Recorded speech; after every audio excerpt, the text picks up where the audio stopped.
HSC পরীক্ষা ২০২৪ নিয়ে আন্দোলনের সর্বশেষ আপডেট খবর। এইচএসসিতে অটোপাস কিনা সিদ্ধান্ত নেবে শিক্ষা মন্ত্রণালয়। এইচএসসি ও সমমানের কিছু বিষয়ের পরীক্ষা সময়সূচি অনুযায়ী অনুষ্ঠিত হয়েছে, আর কোটা সংস্কার আন্দোলনের কারণে কিছু বিষয়ের পরীক্ষা স্থগিত হয়ে যায়। এরপর ছাত্র জনতার আন্দোলনে সরকার পতনের পর সংশোধিত নতুন সময়সূচি দিয়েও পরীক্ষা নিতে পারেনি শিক্ষা বোর্ডগুলো। অন্তর্বর্তী সরকার গঠনের পর স্থগিত পরীক্ষাগুলো নিতে আবারও সময়সূচি প্রকাশ করা হয়েছে। পুনর্বিন্যাসকৃত সময়সূচি অনুযায়ী আগামী ১১ সেপ্টেম্বর থেকে স্থগিত পরীক্ষাগুলো শুরু হওয়ার কথা। তবে আর পরীক্ষায় বসতে চান না শিক্ষার্থীরা।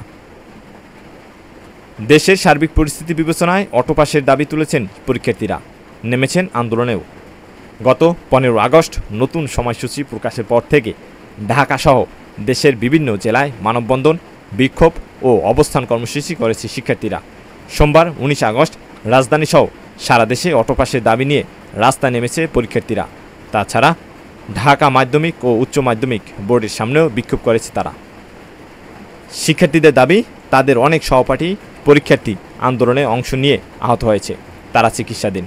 তাছাড়া বিভিন্ন থানায় রাখা প্রশ্নপত্র ও উত্তরপত্র পুড়ে যাওয়ার খবর পাওয়া গেছে। এমন পরিস্থিতিতে তারা আর বাকি বিষয়ের পরীক্ষাগুলোয় অংশ নিতে চান না। পরীক্ষার্থীদের এ দাবি যৌক্তিক নাকি অযৌক্তিক, এমন প্রশ্নে আন্তঃশিক্ষা বোর্ড সমন্বয় কমিটির সভাপতি এবং ঢাকা বোর্ডের চেয়ারম্যান অধ্যাপক তপন কুমার সরকার বলেন, শিক্ষার্থীরা দাবি দেওয়া জানিয়েছেন, তারা রাস্তায় নেমে আন্দোলনও করছেন। আজ তো তারা আমার বোর্ডেও চলে এসেছে, আন্দোলন করছে। অধ্যাপক তপন কুমার সরকার বলেন, অটোপাস চাইছেন, আমরা বোর্ডের চেয়ারম্যান বা কর্মকর্তারা তো এ সিদ্ধান্ত নিতে পারি না, এটা সরকারের সিদ্ধান্ত। এছাড়া পরীক্ষার্থীরা যেসব দাবি জানিয়েছে সেগুলো চিঠি আকারে শিক্ষা মন্ত্রণালয়ে পাঠানো হয়েছে। বোর্ডের এই চিঠির প্রেক্ষিতে মন্ত্রণালয় যে সিদ্ধান্ত দেবে আমরা সেটা বাস্তবায়ন করব।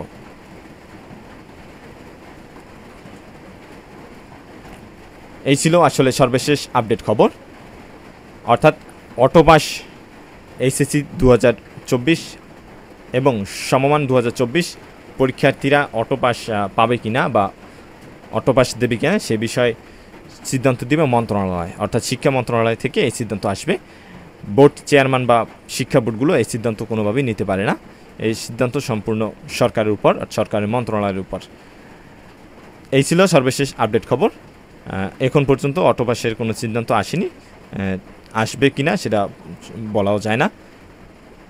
আর অটোপাসের সিদ্ধান্ত দিলে সেটা মন্ত্রণালয় থেকে দিবে, সেটা দেওয়ার সাথে সাথে জানিয়ে দেওয়া হবে। পরবর্তী যে কোনো